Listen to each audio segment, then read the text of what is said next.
Ооба запись башталды. Так. Экраным көрүнүп эле жатабы, баарына? Так, мен Ооба, чатты көрүнөт. кийгизип алайын.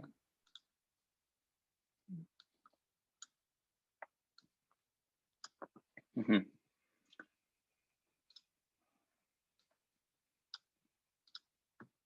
Так, баарыңыздарга салам. Менин атым Эркебек.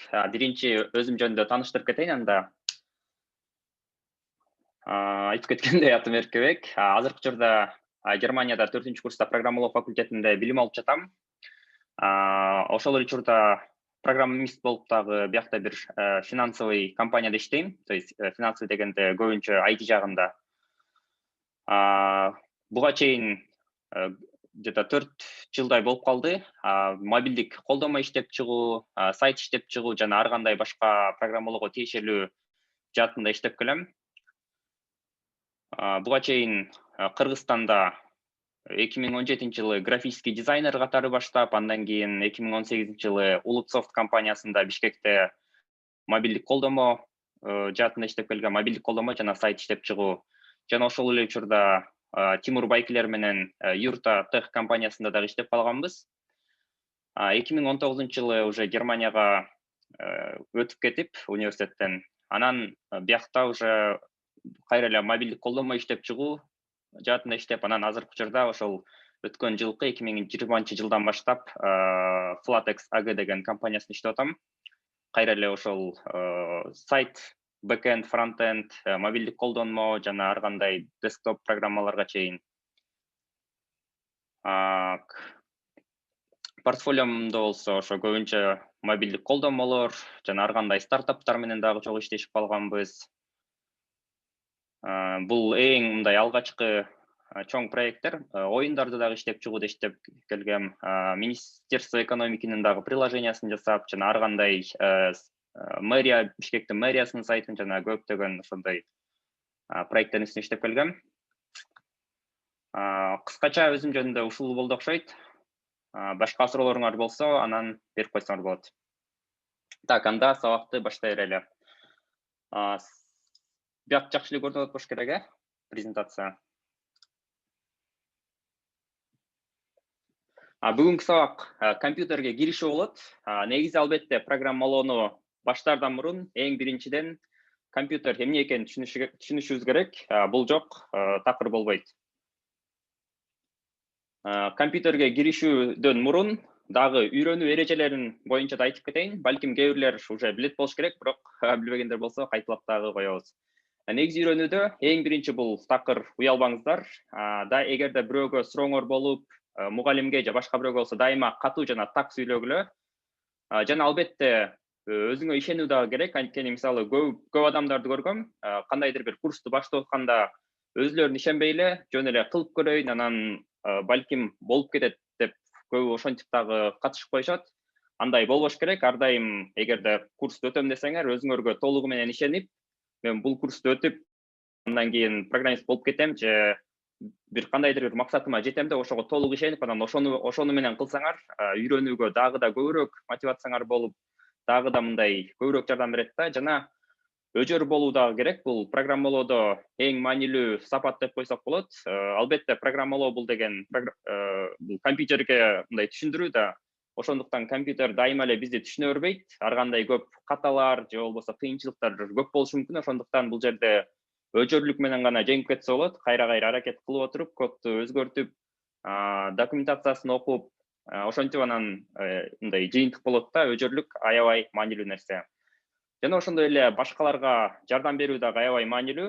Мисалы, өзүм жөнүндө айта кетсем, программалоону жаңы баштап атканда, албетте мен дагы мындай кээ бир нерселерди жакшы түшүнбөй калчумун, кээ бирлерин кайра окуш керек болчу. Бирок башка менин жанымда окугандар дагы бар болчу. Эгерде мен бир нерсени жакшы билсем, мен аларга дагы дайыма мындай өзүм түшүнгөн нерсени түшүндүрүп бергенге аракет кылчумун да. Жана бир нерсени байкадым, эгерде башкаларга түшүндүрсөм, мен өзүм дагы да жакшыраак түшүнүп калат экенмин да. Ошентип дайыма буга чейин, азыркыга чейин жардам берип келем башкалар, эгерде программалоо же бир нерседен кыйынчылык болуп калса. Мындан балким бир аз убактым кетиши мүмкүн, бирок пайдасы андан 2 эсе көп болот. Ошондуктан баарыңарга эгерде бир нерсени үйрөнүп аткан болсоңор, башкаларга дагы үйрөтүүнү толук менен сунуштайм. Жана албетте эң акыркы эреже бул эгерде программалоону баштап атсаңыз, то есть программалоо менен вообще эле процессти баштап атсаңар, телефон жана башка алаксытуучу нерселерди толугу менен өчүрүш керек. Программалоо бул деген мындай интеллектуалдык жумуш да, ошондуктан концентрацияны аябай чоң талап кылат.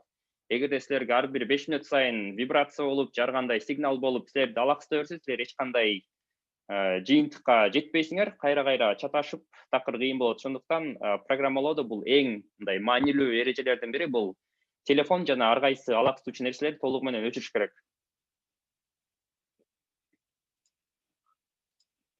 Бүгүнкү өтүүчү сабагыбыздын мындай негизги мазмуну бул эң биринчи компьютер деген эмне деген суроого жооп беребиз.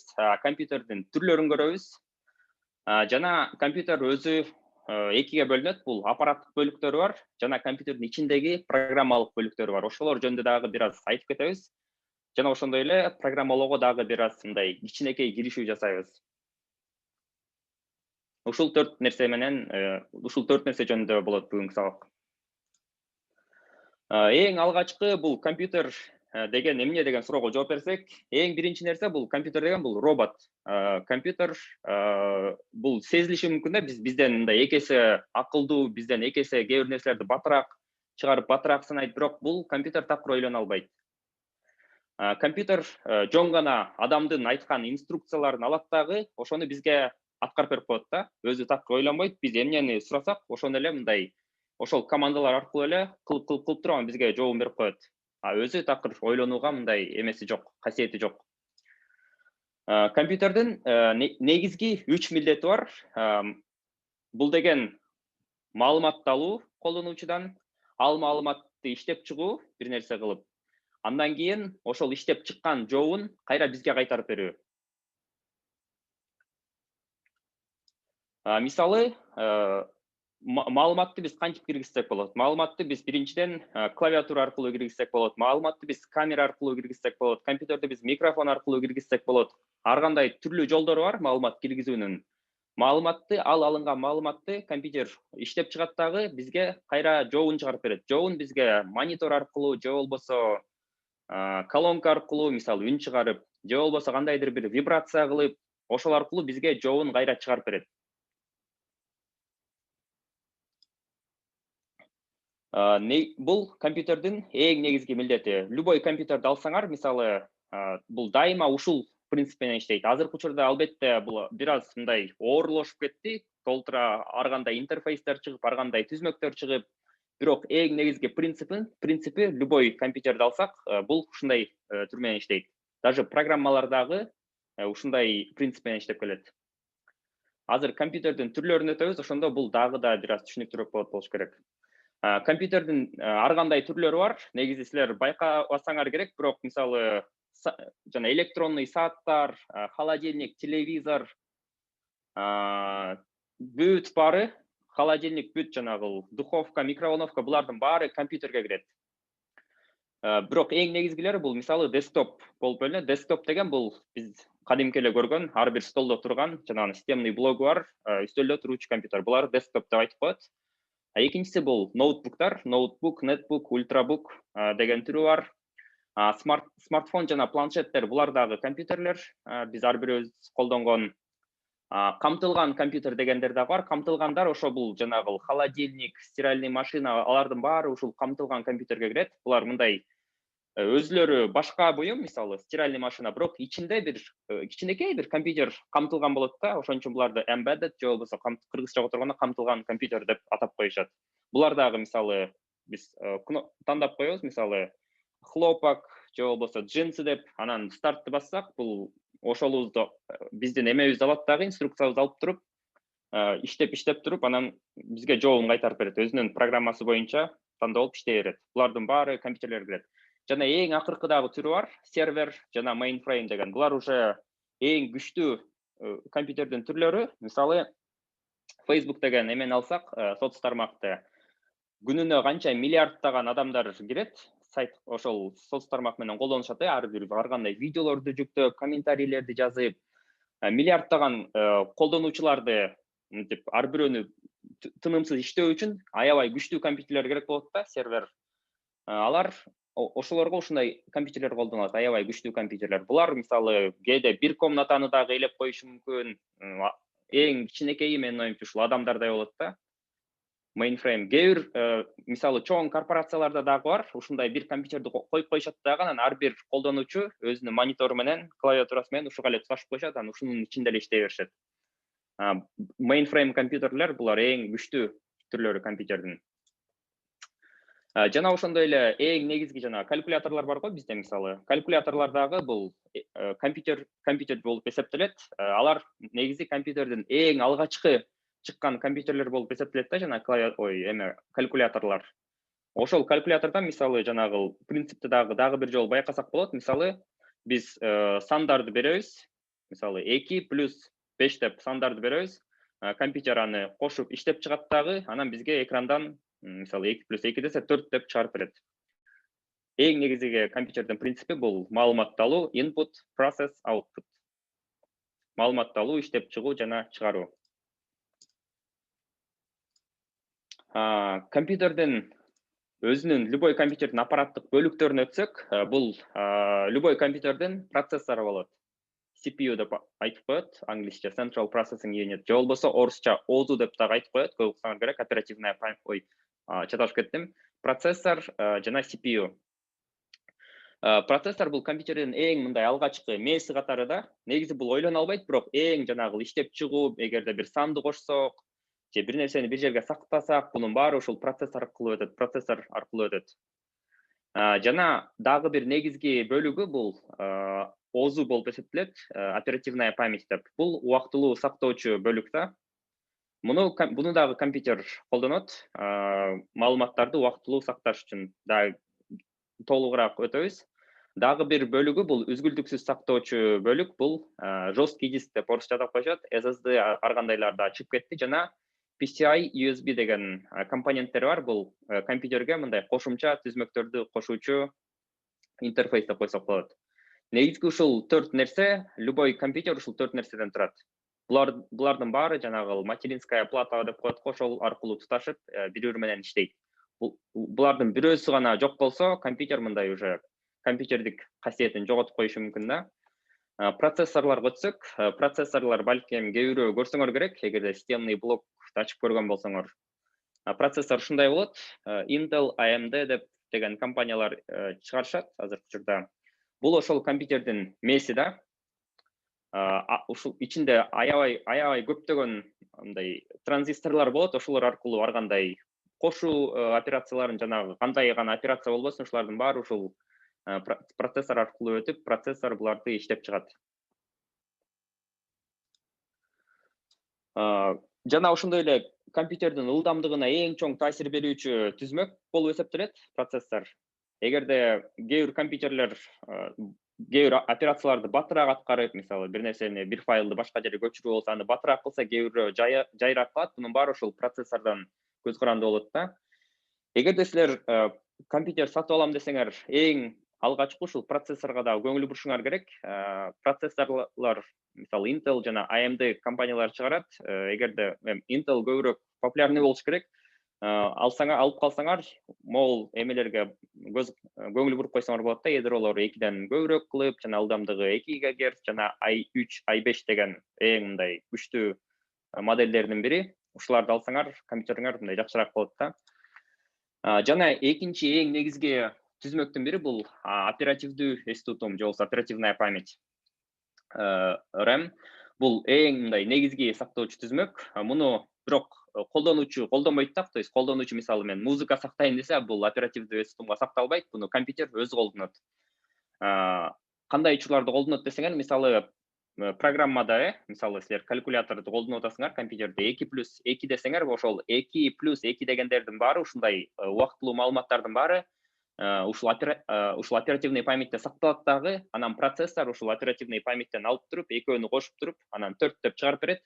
4төнү ошол мониторго чыгат, то есть экранга 4 деп, анан ушулардын баары ушул программа иштеп аткан учурда ушул оперативный памятька сакталып турат да. Любой программа иштеп атканда өзүнүн ушундай керектүү нерселерин оперативный памятька сактап турат. жана компьютер өчөрү менен бул эменин баары өчүп кетет. Анан компьютер күйөрү менен кайра ушул убактылуу нерселер сакталып турат да ушул жерге. Анан мисалы кээ бир учурларда байкасаңар керек, толтура программаларды ачып салсаңар, компьютериңерде мисалы 10 программадан ашык ачып салсаңар, компьютериңер бир аз ключтетип, бир аз кыйнала баштайт. Бул эгерде оперативный память аз болсо, көлөмү аз болуш ушинтип кээ бирөөнү өчүрүп, кээ бирөөнү ушул батыра албай бир аз компьютер жүдөйт да, ошон үчүн оперативный память канчалык көп болсо, компьютер менен иштөө мындай процесси дагы да жакшыраак, дагы да батыраак болот да. Ушул компьютер алып атканда эң негизги көңүл буруучу нерселер бул процессор жана оперативный память. Буларсыз компьютер вообще такыр болбойт. Жана дагы бир компоненти бар, үзгүлтүксүз сактоо, то есть устройство постоянной памяти деп атап коюшат. Жесткий диск деп угуп калсаңар керек. SSD деп дагы акыркы убактарда аябай жакшы чыга баштады SSD жаңы түрлөрү. Бул сактоочу бөлүктүү болсо, уже компьютер эмес, то есть компьютерде колдонот, бирок силер да колдоносуңар да, бияка ар кандай кинолорду, сүрөттөрдү, программаларыңардын баарын ушул жерге сактасаңар болот. Компьютердин ылдамдыгына бул дагы бир аз таасирин берет. Мисалы, кээ бир компьютерлер бат күйөт, кээ бир компьютерлер жай күйөт да. Кээ бир компьютерлерден программалар батыраак ачылып, кээ бирөөнөн программалар жайыраак ачылып, булардын баарына ушул үзгүлтүксүз сактоо түзмөктөрү себепкер болот да. Мисалы, канчалык бат иштесе, силердин ушул программаларыңар батыраак иштелип чыгып, ошентип батыраак программалар ачылып, компьютериңер, то есть компьютердин ылдамдыгына дагы бул ушундай таасир этип турат. Үзгүлтүксүз сактоо бөлүктөрүнө ушул жесткий диск кирет, SSD кирет. SSD деген жаңы түрү, флешкалар жана DVD дисктер, микрофлешка бүт баары ушуга кирет да. Жесткий диск негизи ушундай болот, жана системный блокту ачып көрсөңөр, ичинде ушундай нерсе чыгат. Бул чындап эле ушу жесткий дисктерден турат да, бирок азыр бул уже бир аз эскирип калды. Азыр уже SSD деп аябай катуу чыга баштады. SSD'лар булар эки эсе бат иштейт, тигилерден эки эсе кымбат да болушу мүмкүн. Көлөмү кичинекей, анан аябай мындай көбүрөөк колдонулат да булар. То есть көпкө колдонсо болот. Могуларды мисалы мурун бир аз түшүрүйсеңер же бир нерсе болсо, бул аябай иштебей калчу да, могу дисктери жылып кетсе. Булар болсо куласа эчтеке болбойт, ошондуктан могулар көбүрөөк мындай долговечный болуп, бирок кымбатыраак бул жаңы типтери. Жана эки эсе бат иштейт тигилерге караганда SSD'лар. Үзгүлтүксүз сактоого могул дисктер дагы кирет. Булар дагы постоянно сакташат. Флешкалар бүт баары ушул эмелер кирет. PCI USB деген дагы эмелер бар, интерфейстер. Булар уже компьютерге кошумча устройстволорду, кошумча түзмөктөрдү кошуу үчүн колдонулат. Бул мындайча айтканда түзмөктөрдү кошуучу интерфейс да. Булар көбүнчө ошол материнский платада сакталат. Булар аркылуу ар кандай кошумча эмелерди кошо берсеңер болот. Мисалы, компьютерге веб-камера туташтырып, же болбосо принтер туташтырып, телефонуңарды USB аркылуу туташтырып, модем жана ар кандай клавиатура, джойстик бүт баарын ушул интерфейстер аркылуу туташтырасыңар. Булар дагы экиге бөлүнөт. Input жана output деп. Мисалы, input девайстар, то есть маалымат киргизүүчү түзмөктөргө ушул могул камера, могул сканер, мисалы, веб-камера, клавиатура, мышканын баары ушулар киргизүүчү эмелер да, түзмөктөр. Чыгаруучу түзмөктөргө ошол монитор, принтер, маалыматты компьютерден наоборот сыртка чыгаруу үчүн могул түзмөктөр колдонулат. Сканер, спикер, проектор жана могулар болсо бул сактоочу түзмөктөр да.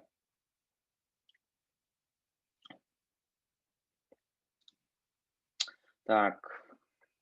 Видеокарта деген дагы аппараттык бир эмеси бар, түзмөгү.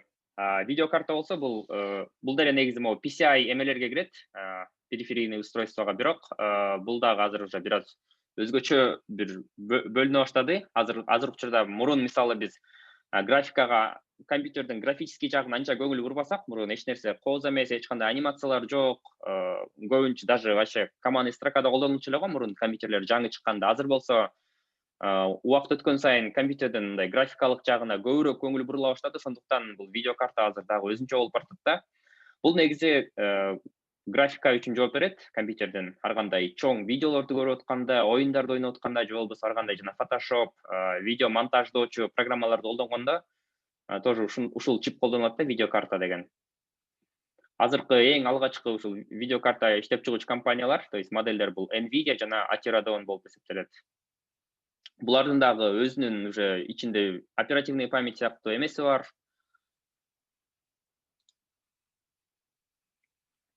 Ар кандай ушундай 3D графикаларга.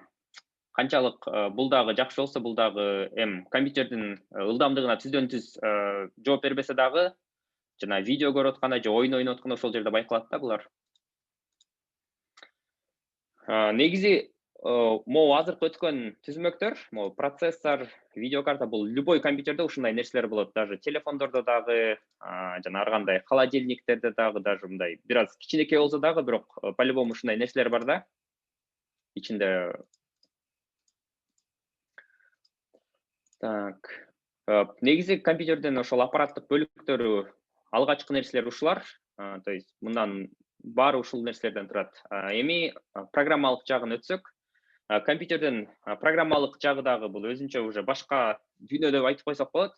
Негизи бул компьютердин аппараттык бөлүктөрү, анан ушул программалык бөлүгүн биз адамга да салыштырып койсок болот да. Мисалы, адамдын органдары бар, жана ошондой эле адамдын мындай акылы же болбосо жаны болот го. Бул могу программалык бөлүгү ушул жан сыяктуу да.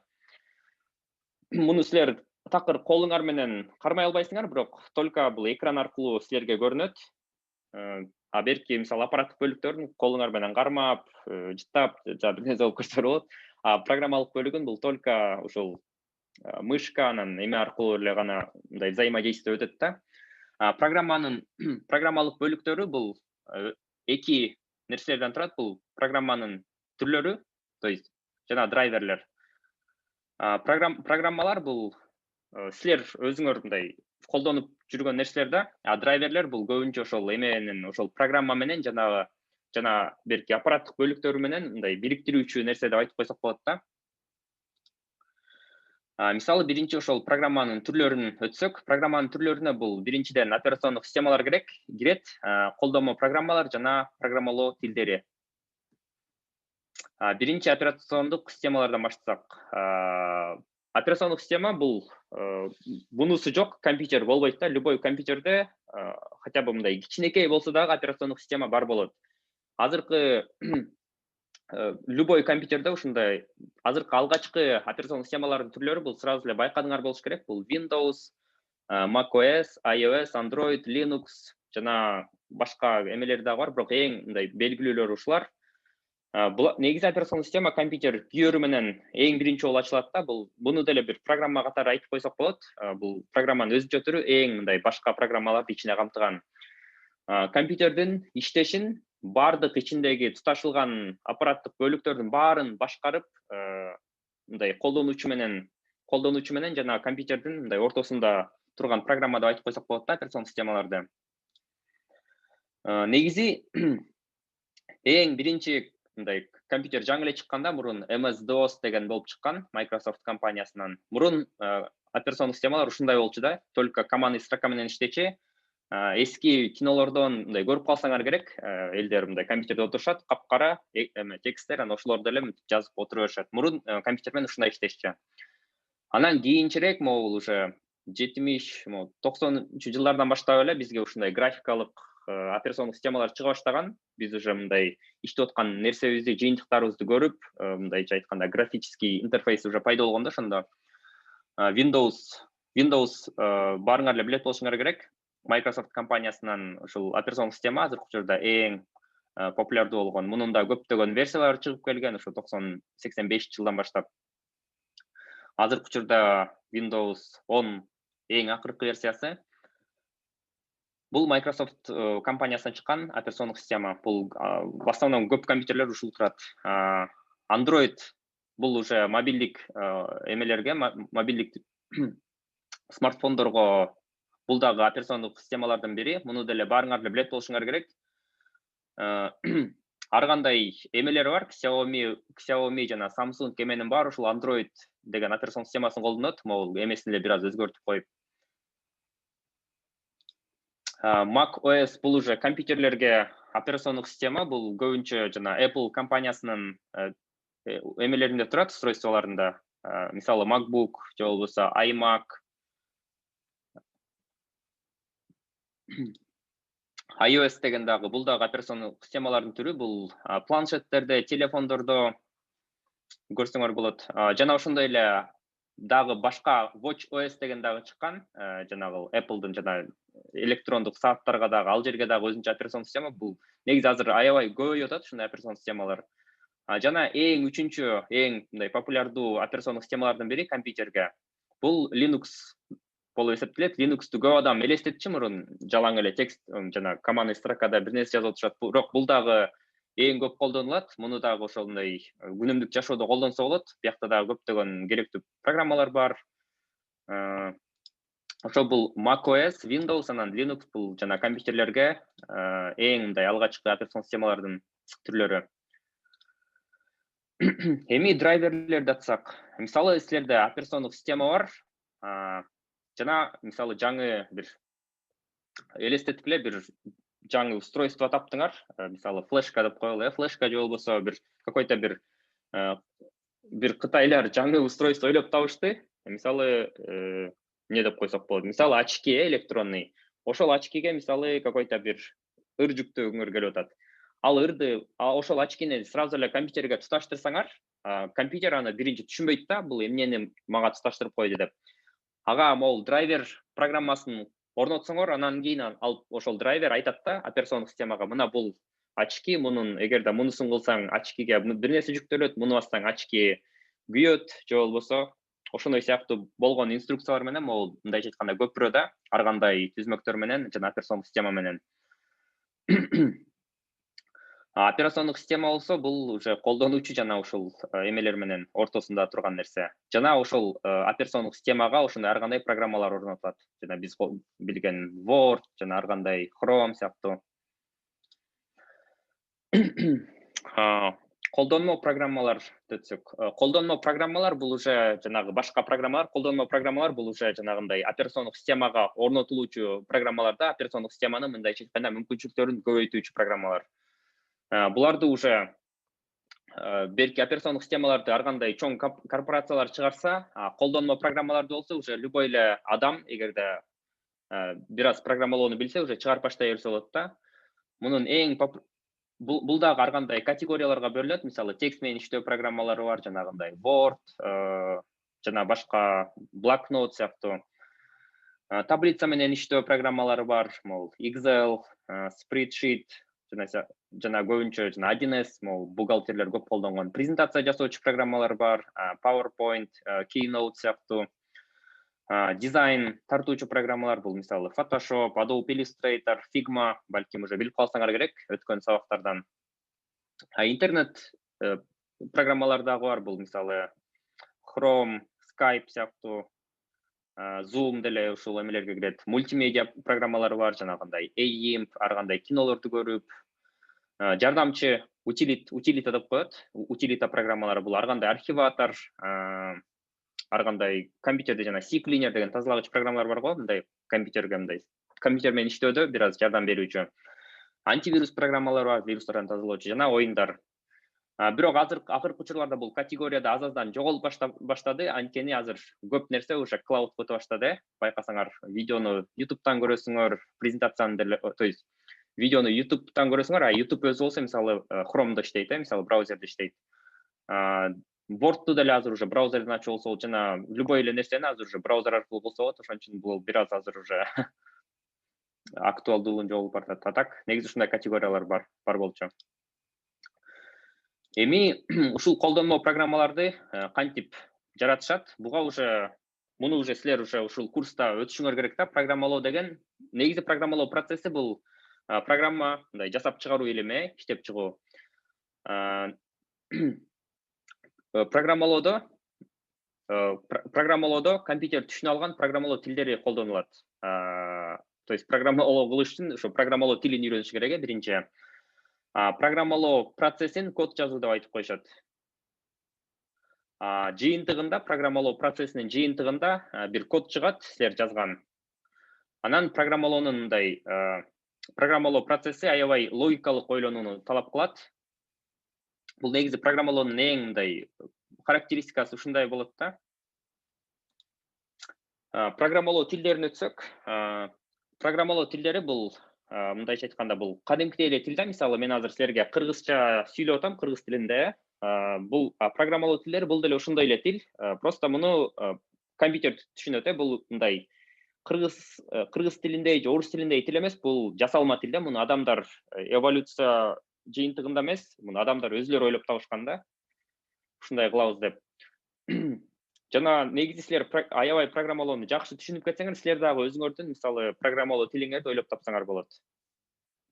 Программалоо тилдери иштеш үчүн бул компилятор талап кылат да. Анткени программалоо деген бул жөн гана код жазуу да, бир тексттерди жазасыңар.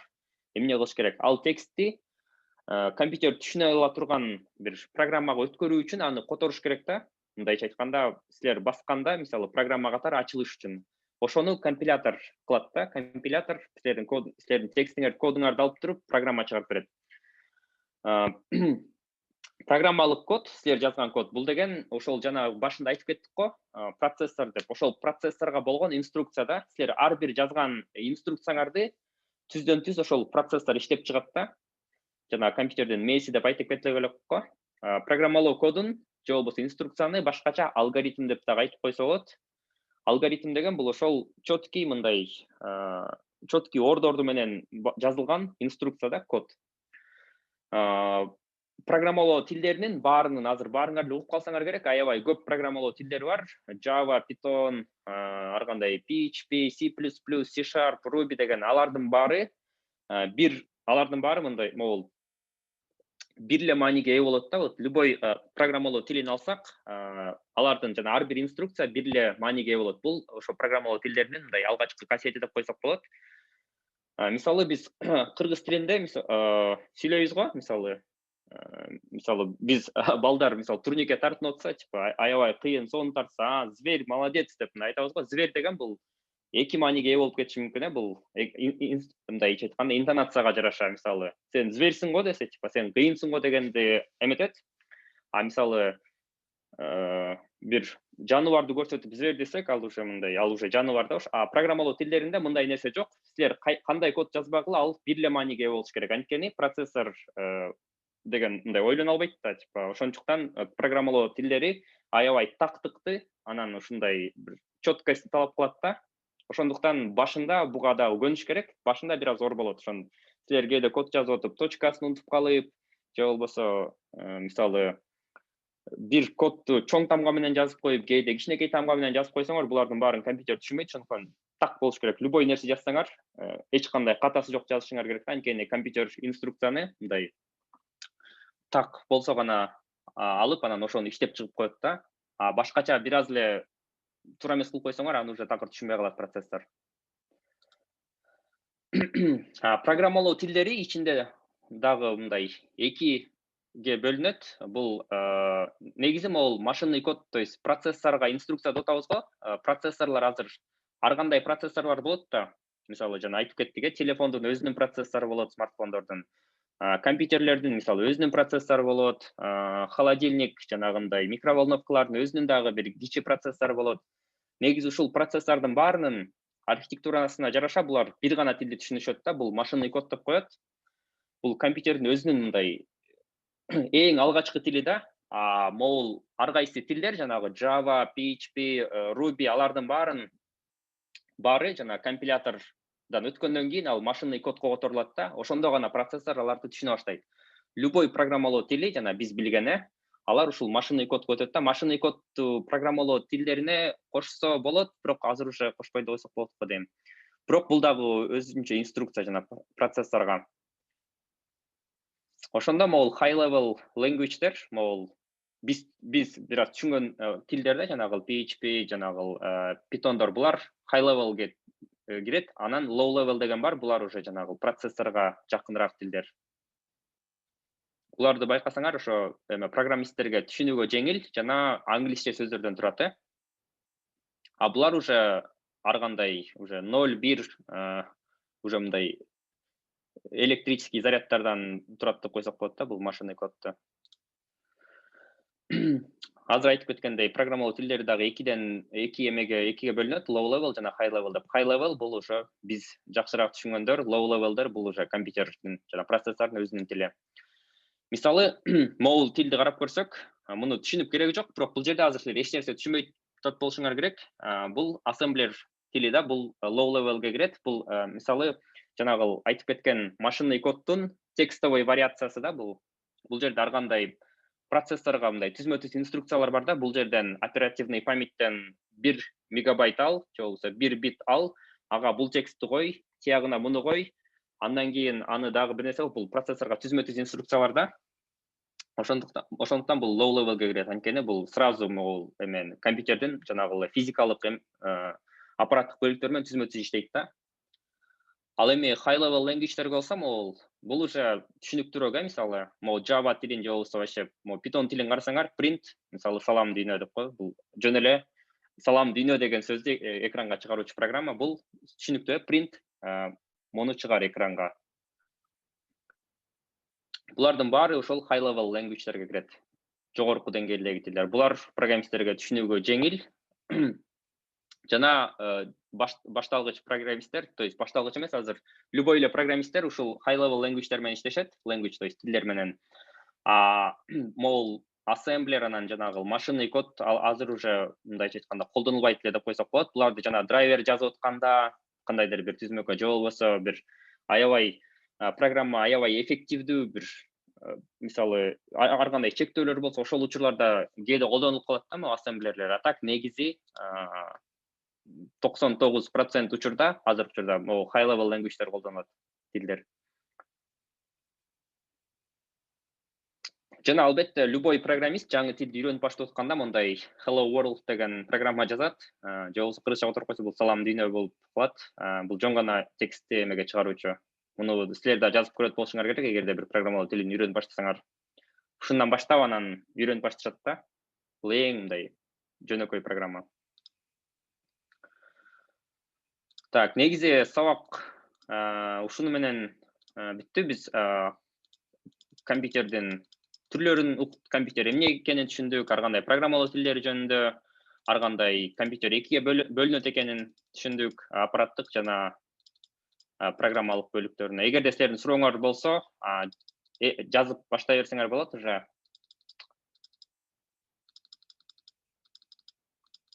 А так, сабак ушу менен бүттү.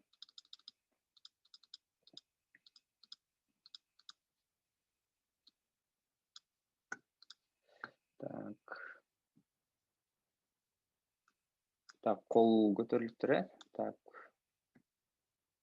Чат күйүптү, Чатты жактым, рахмат Эркебек.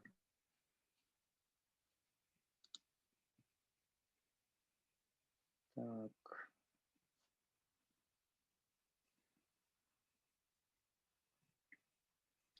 Презентацияны ооба көчүрүп алсаңар болот. Мен кимге Discord'ко көчүрүп коюш керек да? Discord'ко жүктөп койгом. Эмени сурап атышат да, презентацияны. Ооба. Арчабек Нурбек уулу, микрофонуңар иштеп атат. Саламатсыздарбы? Угулуп жатабы? Ооба, угулуп атат. Салам алейкум, Эркебек байке. Чоң рахмат. Сабак үчүн аябай түшүнүктүү жана так өтүп кеттиз сабакты.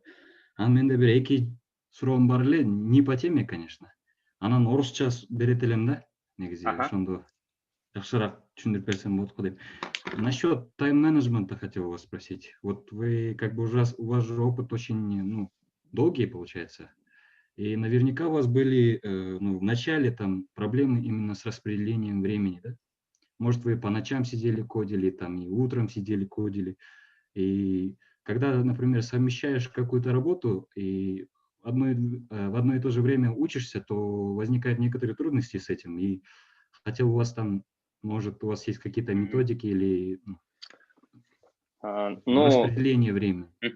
Программирование я начал изучать, получается, в 8 классе, как бы вот написал Hello World, да, а так в основном, вот, по-моему, где-то с 1-го курса, кажется, начал изучать, и параллельно я вначале не работал И потом я, когда устроился, я уже устроился именно на работу программистом, да, а учился я сам тоже программистом. И получается, что как бы если я учился программистом и работал программистом, и в свободное время также занимался программированием. И как бы, не знаю, таких проблем у меня не было.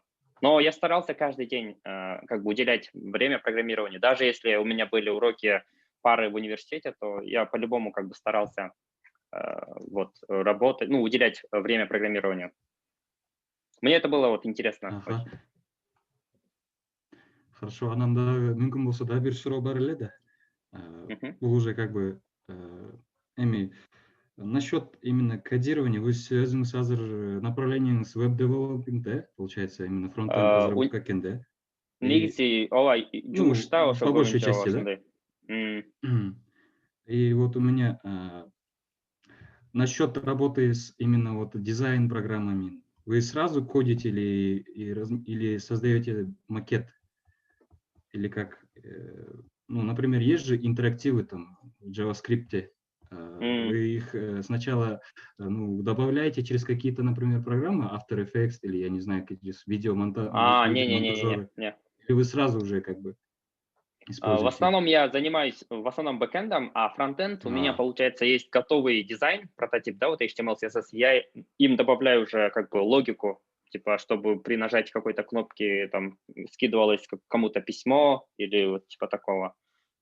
Именно вот React, вот, в основном сейчас работаю с React, из-за этого, получается, у меня есть уже готовый шаблон, и я уже на основе этого шаблона уже начинаю сразу писать программу, чтобы был какой-то смысл, да, в шаблоне. То есть вы, получается, создали себе каркас какой-то, да, и универсальный каркас, Да, который вы уже да, используете, ну да? как бы в основном я работаю либо в команде, либо я покупаю вот этот шаблон. Было пару раз, где я сам верстал, но это так очень мало, да. В основном я вот пишу логику. Чоң рахмат убактыңыз үчүн.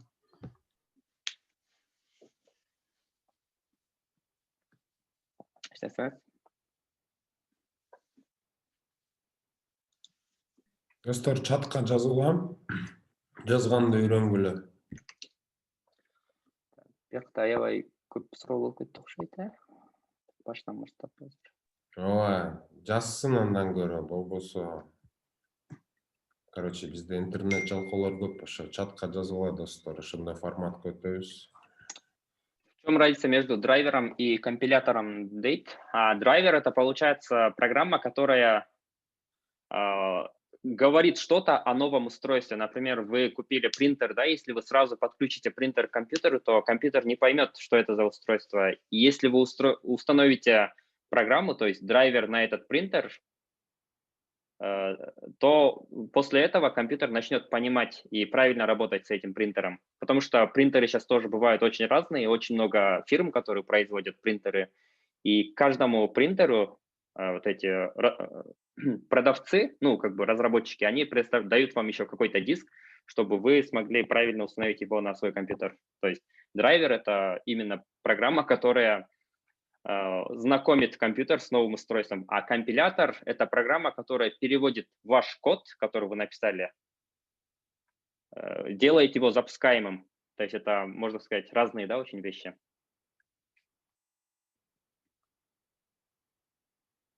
Вот.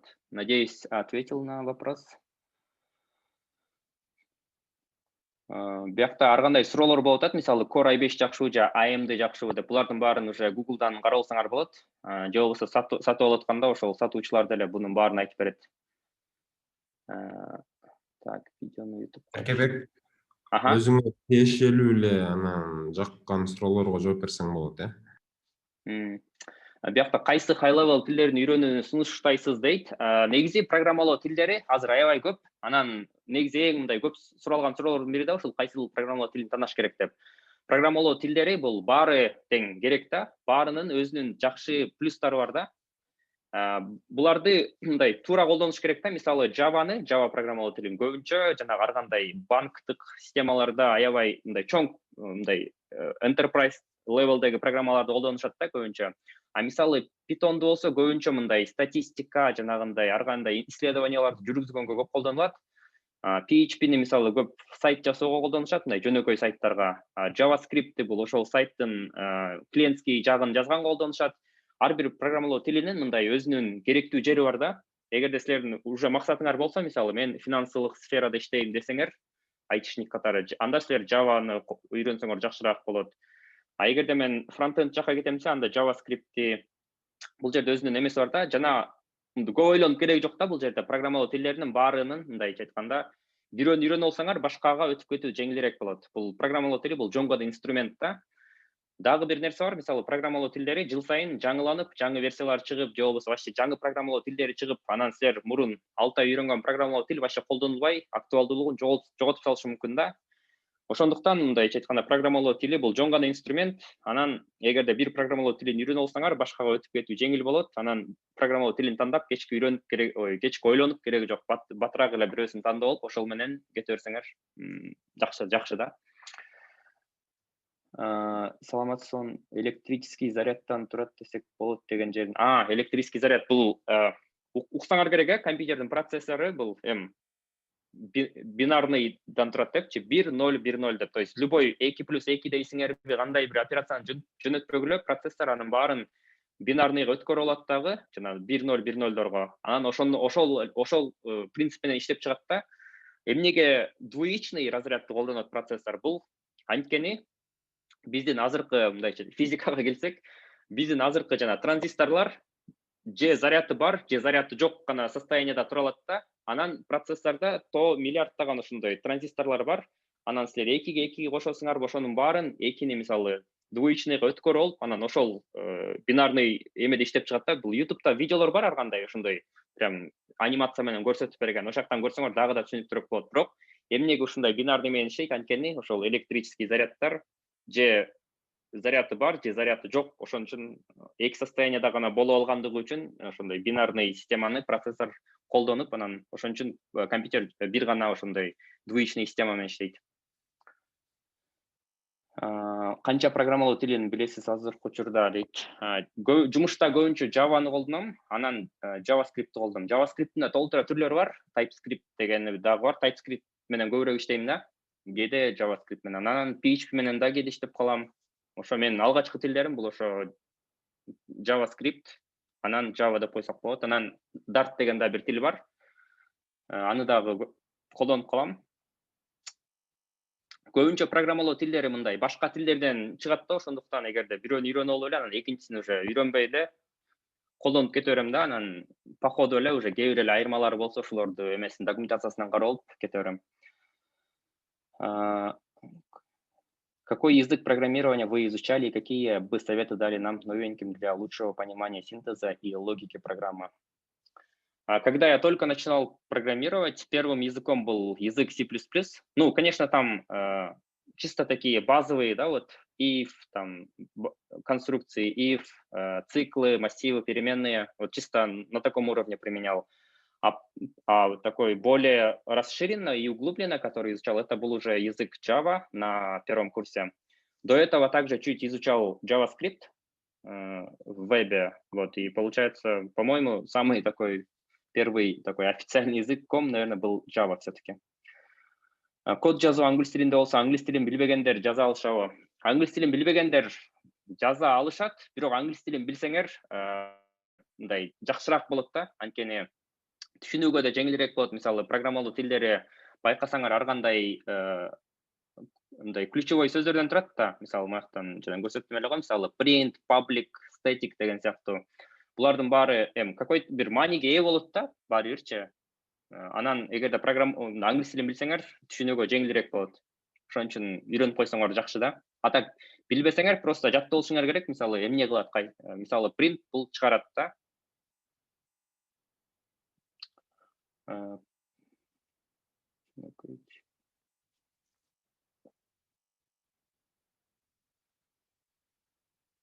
High level менен low level тилдеринин ортосундагы трансляторду ким жасайт? Кандай жасалат? Буларды кайра эле программисттер жасашат. Мисалы бир компания жаңы программалоо тилин ойлоп табам десе, алар ошо транслятор программасын жазып чыгышат да.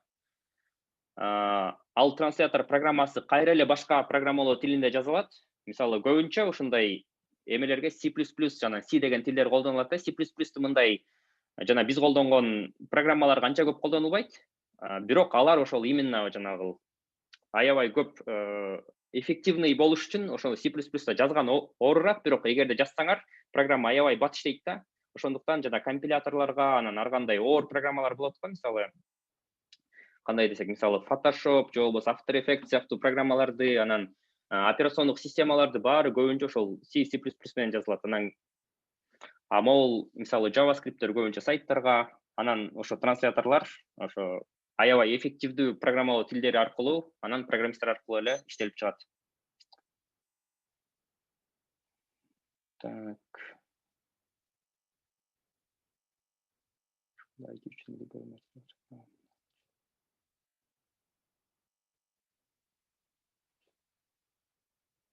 Так, IT үчүн любой материалдык жактан ала алуу үчүн ноутбук болот экен да, дейт. Негизи программа жазыш үчүн любой эле компьютер боло берет да, анткени как бы программа жазып атканда силер программа жазасыңар да, компьютер, любой компьютер программаны мындай айтканда ача алат да. Бул жерде бир эле нерсе бар. Канчалык кымбатыраак компьютер алсаңар, компьютериңер ошончалык батыраак иштейт, ошончалык нервиңер эконом болот. Анан мындайча айтканда өзүңөрдү мындай колдонуу experience деп коет, ошол жакшыраак болот да. А так арзан деле боло берет, просто көбүрөөк жүдөйсүңөр да, канчалык арзан болсо.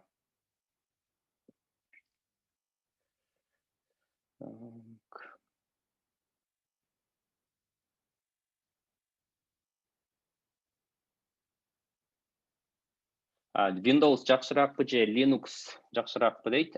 Windows негизи жаңы баштоочуларга мындай жакшыраак да, эми жеңилирээк да. Эгерде силер уже дагы тереңирээк үйрөнөм, анан дагы да жакшыраак үйрөнөм десеңер, то есть программалоо жаатында, анда Linux силерге ыңгайлуураак болот да. Программисттерге ошо көбүнчө Linux аябай ыңгайлуу болуп эсептелет. А так Windows'тон деле баарын кыла берсе болот. Просто Linux'ка көнүп кетиш бир аз кыйын, анан көнүп кетсеңер аябай ыңгайлуу сонун операцион системада Linux. Взлом кылгандар кайсы язык менен взлом кылышат? Взлом хакерлер, негизи хакерлер булар программалоо тилдерин, анан ар кандай технологияны аябай жакшы түшүнгөн адамдар да. Анан эгерде силер мисалы бир үйдү жакшылап изилдеп чыксаңар, силер үйдүн бардык мындайча айтканда тешик мындай слабый жактарын билип каласыңар да. Дарбазасынын ар жагы жакшы бекибей калыптыр, анан программалар деле ошондой эле да. Эгерде бир адам программалоо тилдерин аябай жакшы түшүнсө жана ошондой программалоо тилдери колдонулгон технологиялардын баарын толугу менен түшүнсө, анда ал кээ бир мындайча айтканда слабый жактарын билип калат. Анан ошентип кээ бир программа системаларды взлом кылып кетишет да. Так. Linux менен Windows бир компьютерге сынап калса болот. Биз жаңы программаны канча убакытта жакшы үйрөнүп чыга алабыз? Жаңы программалоо тилин болуш керек, Негизи бул мотивацияга жараша болот, анан канча убакыт кетирип атасыңар, анан буга чейинки мындай фундаментиңер кандай. Негизи менин оюмча бир 6 ай жетиштүү болуш керек. Эгерде күндө жок дегенде 1 сааттан эметип турсаңар. А так андан да батыраак кылса болот. Хакерлерди сурап атты го, ким айтып коеюн, көбүнчө C++ду жакшы билсеңер, ошол жактан хакер боло аласың. Кайсы бири программисттерге ыңгайлуу, буга уже жооп бердим. Программа процессор өзүнүн тилинде гана өтө.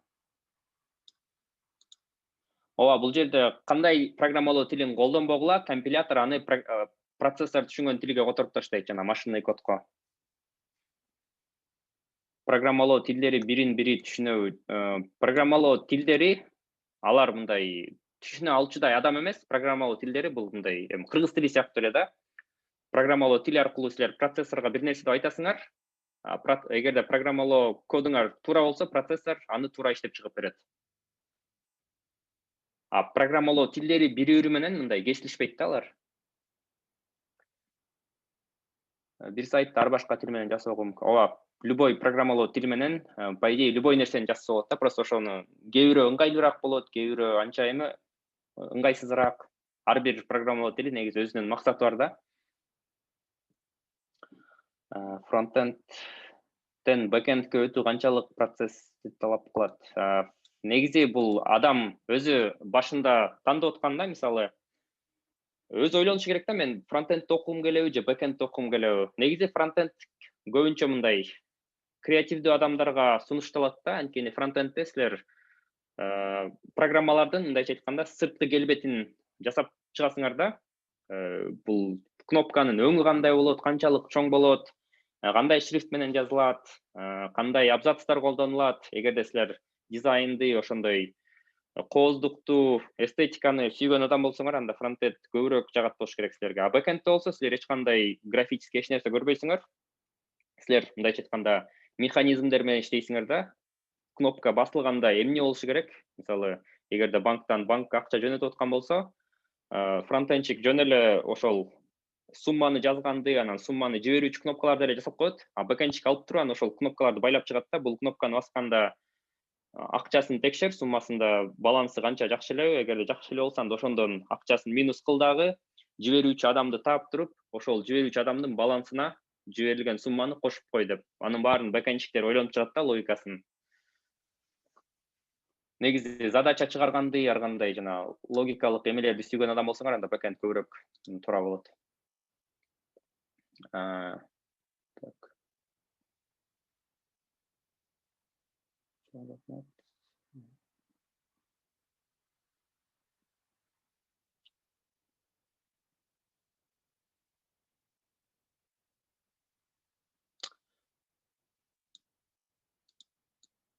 Даяр шаблондорду дайыма өзгөртүүлөрдү киргизбей кайра колдонуп турасыңарбы дейт. Бул суроо жанагы эме тууралуу болуп атат. Мисалы, мен сайт жасап атканда шаблон колдоном деп айттым.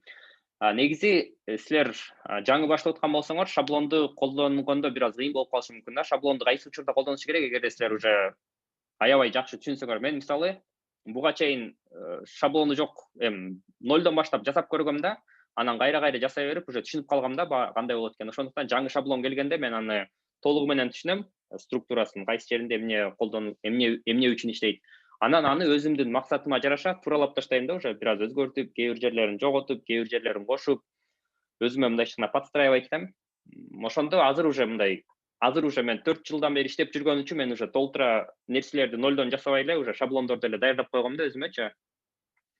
А эгерде жаңы баштап атсаңар, анда силер бир аз иштеп, анан иштеп атканда силер өзүңөрдүн эле уже кээ бир шаблондоруңар пайда боло баштайт.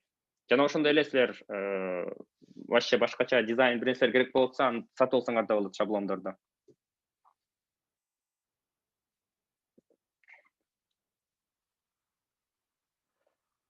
Так. Суроолор аябай көп экен. Так.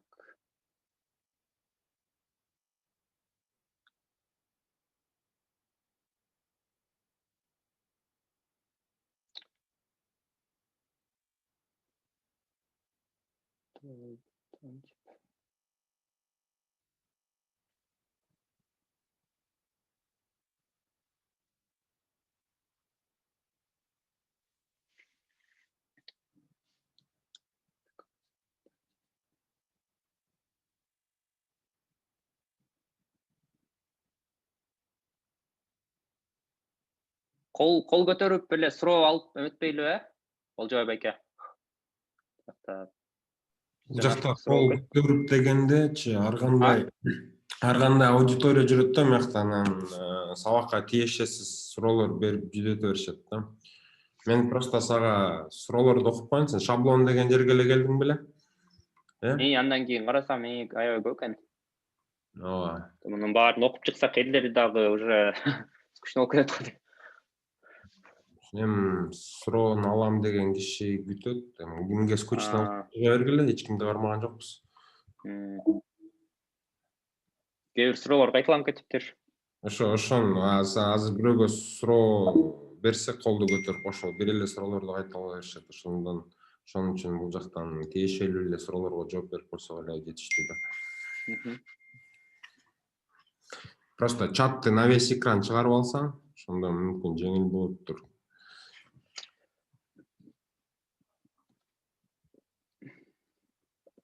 Сиз кайсы операцион системаны колдоносуз дейт? негизи баарында эле мен Windows'тан баштагам. Бул OS дегенде, кайсын Windows дегенде бул эме суроо эмеге жөнүндө болуп атат да, программалоо үчүн. Программалоо үчүн ошо башында Windows'тан баштагам. Андан кийин биринчи курста Linux'ка өтүп кеткем. То есть өтүп кеткем дегенде сразу өтүп эмес, анткени башында көнбөй, аябай кыйынчылыктар болуп, кээ бир нерселерин түшүнбөй, анан бир жарым жылда өтүп кеткем да. Андан кийин уже толугу менен Linux'ка көнүп алып, где-то бир өткөн жылдын ноябрына чейин ошо Linux менен колдонуп келдим. Албетте Windows деле бар болчу. Экинчи кошумча операцион система катары аяка кээде эле жанагы Linux'та жок программаларды, мисалы Photoshop деген программалар жок да Linux'та. Ошондой учурларда эле Windows ачып колдонуп, атак калган жумушумдун баары Linux'та өтчү. Анан могул өткөн ноябрда MacBook сатып алып, азыр уже MacBook өтүп кеткем. То есть MacBook'та macOS турат, macOS, Linux экөө тең Unix системаларына кирет. Ошондуктан мындай Linux'ка көнгөн адам берки macOS'те деле иштей берет да, то есть бул жанагындай терминалында. Ошо атак, ошо азыр учурда ошол macOS'те macOS жок болсо Linux колдонмокмун.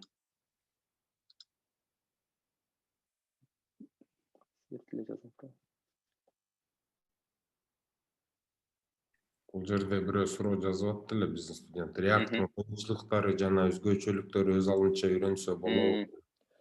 Негизи React, Angular аябай көп фреймворктор бар. То есть бул React деген эмне деп кээ бирөө суротса керек. Негизи React бул деген JavaScript тилинде жасалган фреймворк да. Фреймворк деген бул мындайча айтканда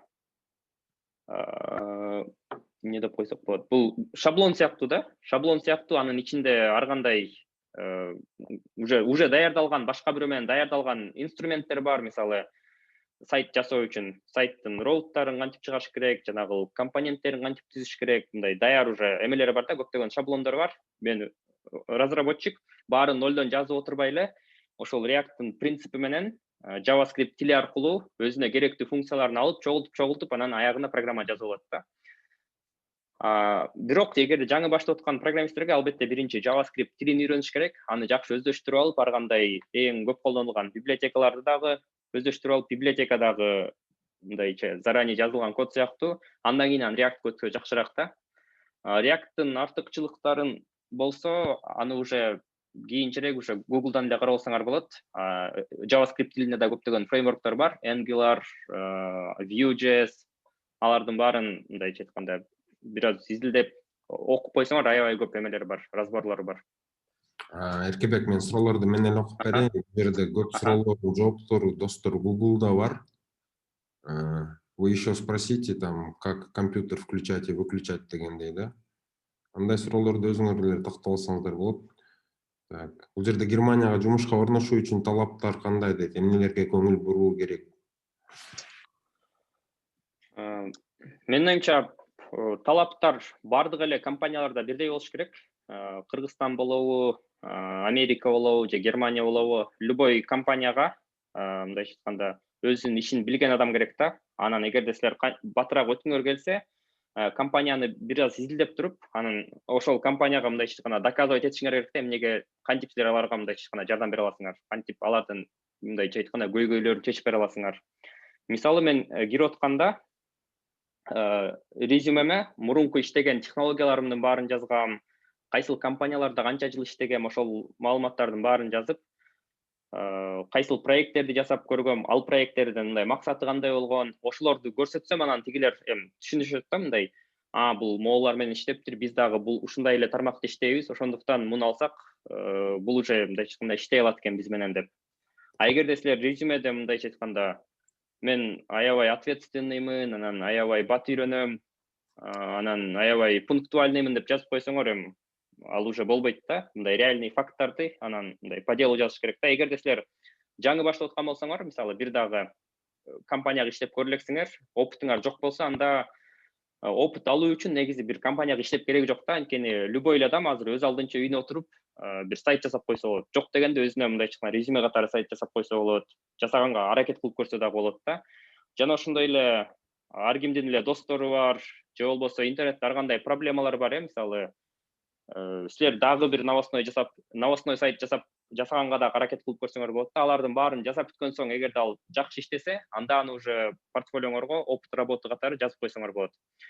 Эгерде силер билбей атсаңар, вообще новостной сайтты кантип жасайт, анан ошол компанияга ошон үчүн кирейин деп атсаңар, анда албетте башында курс өтөсүңөр, ар кандай видео курстарды карап, ар кандай аракеттерди кылып, ошо ушундай аркылуу келет да.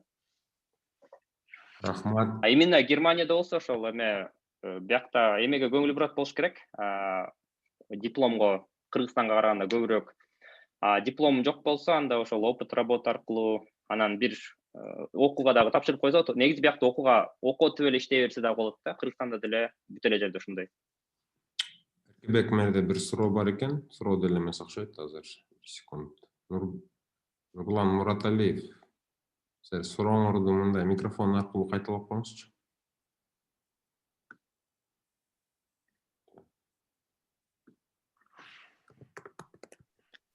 Саламатсыздарбы? Саламатчылык. Эркебек агай, сизге аябай чоң рахмат. Ошол жерде мындай жандуу үнү айтып коеюн. Болуп жатат, Болот. Мен ушул тармакка, IT тармакка ушул 6-7 ай мурда кызыгып калдым. Сиздин Телеграмдан жазган ар бир постторуңузду окуп чыгыпчы, ошол жерден чыгып бир жериңиз абдан жакты, баягындай Hello World деп жазып киргизсем, чыкканда аябай сүйүндүм дегендейчи. Чындап эле ошондой менде болду. Анан ошол аябай кызыгып калдым ошодон бери. Анан ошодон бир-эки жума өткөндөн кийин эле анда олимпиада болуп калды. Бул 15 мамлекет арасында олимпиада болгондо дагы. Анда дагы мен эми сиздин постторуңузду окуп, кичине кызыгып, эми эле үйрөнүп баштаган жеримден эле агайым катыштырып койгон. Катыштырганда деле мындай кантип сиздин ошо мотивацияларыңыз аябай келген да, кантип мындай жазгандарымды да билбей калгам дагы, мындай кантип мындай бир экинчи орунду алып калганымды түшүнгөн да эмесмин да.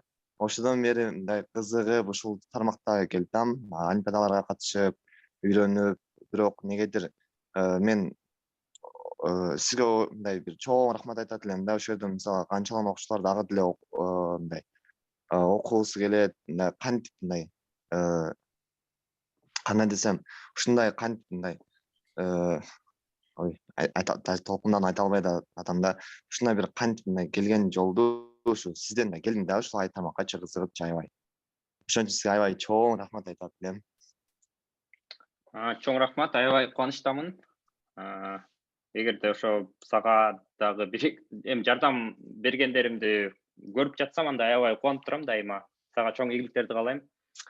Суроо жок окшойт, чоң гана айтып коеюн деген сөзүң. Ооба, анан бир суроом бар да. Эгерде биз мисалы мессенджерларды жасасак, бир эле тил эмес, же бир хотя бы бир 4 тил керекпи депчи, мисалы бир WhatsApp окшогон нерсени жасасакчы. Ооба, албетте, любой технологиялар эми бир тил менен деле жасап койсо болот, бирок мындай полноценный кылып жасайын десеңер, аякта көп технологиялар колдонот да. Мисалы, Instagram же болбосо WhatsApp'ты алалы деп коелу. WhatsApp'тын башында эмесин жасашат, интерфейсин түзүшөт. Аны мисалы Photoshop сыяктуу бир графический программалар аркылуу же Figma аркылуу мындай түзүшөт, жасап чыгышат да, ушундай көрүнүшү керек деп. Андан кийин аны болсо уже мындай реальный версткасын уже фронтенд разработчик жасап чыгат да, уже биягы кызыл экен, тиягы эми тигил жөн эле сүрөт болсо мурункусу, мунусу уже мындайча айтканда уже мындай көрүнүктүү бир эме болот да, верстка деп коет го, HTML, CSS сыяктуу. Аны ошол HTML, CSS сыяктуу эмелер менен жасап чыгышат. Андан кийин аны уже JavaScript сыяктуу бир тил менен уже интерактивдерин кошуп, анимацияларын да кошуп чыгышат да. Муну басканда кнопка жашыл болуп калыш керек. Эгерде ал кнопка активный эмес болсо, ал серый болуп калышы керек, же болбосо прозрачный болуп калышы керек деген сыяктуу интерактивдерди. Андан кийин кнопканы басканда мисалы бир нерсе жөнөтүлөт го. Мисалы билдирүү жөнөтүлөт, аны жөнөтүп атканда дагы серверлер ар кандай технологиялар бар. Мисалы HTTP, алар дагы бир аз алар көбүнчө колдонулбайт деле деп коелучу. Анын ошол бэкенд мисалы серверге кетет, ал сервер болсо дагы бир программалоо тили менен жазылат да, жанагы Java, Python сыяктуу. Ал жерде уже ошол маалыматты алып, то есть билдирүүнү алып туруп, ошол целевой колдонуучуну таап туруп, ага жөнөтүш керек да. Аны ошол сервер жасап чыгат. Андан кийин ал еще база данныхка дагы сактайт мунун баарын. Буга билдирүү жөнөттү, тигил буга жөнөттү, анын баары база данныхка сакталат. База данных дагы өзүнчө бир башка тил менен жасалышы мүмкүн да. Ошол маалыматтардын баары менен иштеш үчүн. Негизи аябай көп технологиялар колдонушу мүмкүн. Ошон үчүн чоң компанияларда уже адамдар мындай өзүнчө фронтенд разработчик болот, өзүнчө бэкенд разработчик болот, өзүнчө база данныхтын администратору болот. А мындай чакан проекттерде болсо бир эле программист ошолордун баарын жасап кое алат да, кичинекей проекттерде. Рахмат чоң. Дагы бир суроо бар экен. Здесь Марлен Богатырев спрашивал, если я знаю хорошо немецкий, могу ли я выучить IT и найти работу? Само собой. И еще многие спрашивают насчет этого, но вы можете везде работать, насколько у вас амбиций хватает. Я бы хотел сказать то, что как бы если вы хотите изучить программирование, то как бы, по-моему, цель должна быть не найти работу и не заработать денег, а как бы желание, ну, как бы программировать, да. И так будет вам намного легче, если вы будете как бы концентрироваться на программе, а не на деньгах или работе. Да, все правильно. Остальные вопросы РКБ я прочитал. В принципе, там ничего существенного больше нету. Шел. Ага. Большое спасибо еще раз. Может, некоторые здесь часто слышали об Эркебеке, но в реальности не представляли его уровень. Я думаю, вы уже это увидели. Большинство вещей, практически все. Эркебек самоучка, по большому счету. Начинал он сам, естественно, потом, преследуя эту цель, пошел в определенный университет и сейчас сидит в Германии и дальше занимается. У него мотивация внутренняя была еще с 8 класса, если не раньше. Так что, я думаю, мы ответили на этот вопрос. Когда вы человеку задаете вопрос, вы должны понимать, какой человек перед вами стоит, понимаете? Если вы думаете, что стоит такой же человек, как и вы, но это не значит, что он думает, как и вы. Поэтому в следующий раз научитесь корректно спрашивать, или все вопросы, которые вы здесь задаете, вы сперва в Гугле задайте, а потом, когда человек что-то говорит конкретно, вот то, что конкретно к теме относится, то, что вы реально хотите услышать, вот это, пожалуйста, спрашивайте.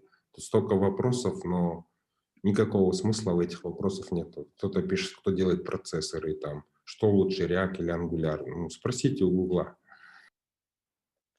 Также хочу добавить то, что ну, по поводу работы и по поводу вот, мотивации, да. Например, как бы из своего опыта я всегда, когда вот работал, старался именно программу сделать качественно. Как бы не для того, чтобы больше денег получить, а просто всегда делал качественно, и вот работодатели, компании это очень ценили, потому что моей целью было не заработать деньги, а просто как бы создать программу. Если бы у меня моей целью было просто найти работу, то я нашел бы работу, и что дальше я бы делал? Или если бы моя цель была просто заработать деньги, то я бы просто как бы устроился бы в компанию и все делал бы, ну, как бы, эптеп-септеп, да, можно сказать, чисто чтобы побыстрее взять деньги с клиента, либо с заказчика, или просто с работодателя. И как бы, когда вы просто делаете из-за денег, и как бы вообще внимания не обращаете, как вы это делаете, то как бы это будет видно, и это как бы люди не будут ценить. И, возможно, даже уволят, да, вас. Из-за этого надо как бы больше концентрироваться на продукте. И самое главное, мне кажется, это надо просто получать кайф от программирования. Я думаю, это самое важное. Также хочу добавить, ну, сказать последнее слово, да. Мои рекомендации, кто только начинает программировать, англис тили аябай маанилүү деп айтып койсок болот. Англис тилин үйрөнүп баштасаңар аябай көп жардам берет, анткени интернетте аябай көп маалыматтар бар англис тилинде. Эгер орусча таппасаңар, англисче сөз точно табасыңар. Аябай үйрөнүүгө материалдар аябай көп. Анан деги эле программалоо тилдери, программалоодо болгон каталар, алардын баары англис тилине чыгат да. Ошондуктан англис тилин билсеңер, катаны батыраак таап, батыраак түшүнүп, сурооңорго жоопту батыраак табасыңар. Жана ошондой эле Олжой байга айтып кеткендей, Google'ду дагы аябай жакшы билишиңер керек. Негизи Google силердин 98-99 проблемаңарга мындай ответи даяр да, жообу бар да. Ошол жерден эң башкысы туура издегенди үйрөнүш керек. канчалык көп издеп эметсеңер, туура запростор түзүп, жообуңарга, то есть сурооңорго жоопту батыраак таба аласыңар да. Негизи Google'да бүт баары бар. Бардык керектүү нерселердин баарын Google'дан эле таба алсаңар болот негизи. Азыркы суроолордун баарына. Жана дагы эмнени айтып кетсек, дагы программалоого аябай көп убакыт коротуш керек. Негизи канча күн сайын коротсоңор аябай жакшы болот. Күндө программалап турсаңар, бир айдан кийин уже жакшы бир уровеньге көтөрүлүп алсаңар болот да. Канчалык көп программа жазып, канчалык көп аракет кылсаңар, ошончалык анын берекеси болот. Ошондуктан бул дагы аябай маанилүү. Рахмат Эркебек чоң. Убактын бөлүп ушундай кеңештер менен бөлүшүп атканыңа. Эми аны кабыл ала тургандарына мээсине жакшы эле кирсе керек, достор. Эң негизгиси эмне?